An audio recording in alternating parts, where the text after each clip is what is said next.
আজ গেছিলাম গিফট কিনতে। তো দেখো ভিডিওটা শেষ পর্যন্ত। নমস্কার, আমি পারুল, চলে এসেছি আরও একটা নতুন ব্লগ নিয়ে তোমাদের সাথে। তো দেখো সকাল সকাল স্নান করে এই যে চলে এসেছি পনির কাটতে। আজ একটু ভাবলাম প্রতিদিনই তো মাছ মাংস খাই, সেই ভেবে পনির নিয়েছিলাম। তো ওইদিকে পনির কাটছি, ছোট্ট ছোট্ট স্লাইস করে পনিরগুলো কেটে নিলাম। আর অনেকটা পনির এনেছিল ভাই, ওই জন্য হাফ কিছু রেখে দিয়েছিলাম রাত্রে একটু চানা পনির বানাবো বলে। আর এখন নর্মালি আলু দিয়ে পনিরের একটু ঝোল ঝোল করে দেবো, সেইভাবেই নিয়ে এসেছি। কিন্তু হলো আরেক, যেদিনই আমরা আগে থেকে রেসিপি ঠিক করে রাখি যে এগুলো বানাবো, নর্মালি বানাবো, আজ বেশি রিচ করব না, সেই দিনই তার উল্টো বিপরীত হয়ে যায়। তো দেখো পনির বানাবো বলে শুধু পনির আর এই কুঁদরি ভিন্ডি ভাজা এগুলোই করব বলেছিলাম, সেই ভেবেই আলু কেটেছি। কিন্তু মাছ, আবার সেই চিংড়ি মাছ নিয়ে চলে এসেছে। তো দেখো ভেন্ডি ভাজা কুঁদরি ভাজা এগুলো তো আমার হয়ে গেছে। এবার পনিরটা বসিয়ে দেবো। তো পনিরটা হালকা ফ্রাই করে নিচ্ছি, কারণ নর্মাল আলু পনির বানাবো, তো ওই জন্য পনিরটা একটু লাল করে ভেজে নিচ্ছি। আর এইদিকে আমার যা এখন মাছ পরিষ্কার করছি, চিংড়ি মাছ এনেছে, চিংড়ি মাছের হবে বড়া। আর এইদিকে দেখো চিংড়ি মাছ নিয়ে আমাদের একটু পোজও হয়ে গেল। আমার এইদিকে পনিরও ভাজা হয়ে গেছে দেখতে দেখতে। তো তারপর বাকি যে রান্নাগুলো আছে সেগুলো, পনিরের তরকারিটা প্রথমে করে নিই, ওরও মাছ পরিষ্কার হয়ে গেছে। আরেক সাইডে অনেকটা লেট হয়ে গেছিলো বলে আমি মাছগুলো ভাজতে বসিয়ে দিয়েছিলাম। তো এইদিকে তরকারিও বসিয়ে দিয়েছি, আর এইদিকে হচ্ছে চিংড়ি পকোড়া। তো দেখো চিংড়ি মাছগুলো দিয়ে বেসন মশলা দিয়ে সব কিছু রেডি করে একে একে ভেজে নিচ্ছি। এই পাশে তো দেখতেই পেলে পনিরের তরকারিও হয়ে গেছে। আর ভাজাগুলো এত সুন্দর লাগছিলো, যদিও আমি চিংড়ি মাছ খাই না, কিন্তু দেখে প্রচণ্ড লোভ লাগছিলো। তারপর একটু যে মাছের ডিম ছিল সেটাও ভেজে নিলাম আমার জন্য।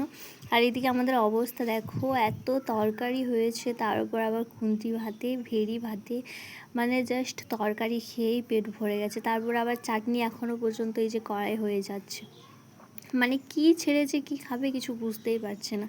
তো এইসব খাওয়া দাওয়া সব কিছুর পর্ব চুকিয়ে তারপর সন্ধ্যাবেলা একটু বেরিয়েছিলাম।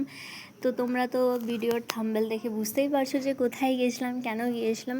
তোমরা তো আমার আগের ভিডিওতে দেখেছো যে আমাদের একটা ভাইয়ের পৈতে আছে, তো সেই উপলক্ষে আমরা ওর জন্য একটু গিফট কিনতে বেরিয়ে গেছিলাম।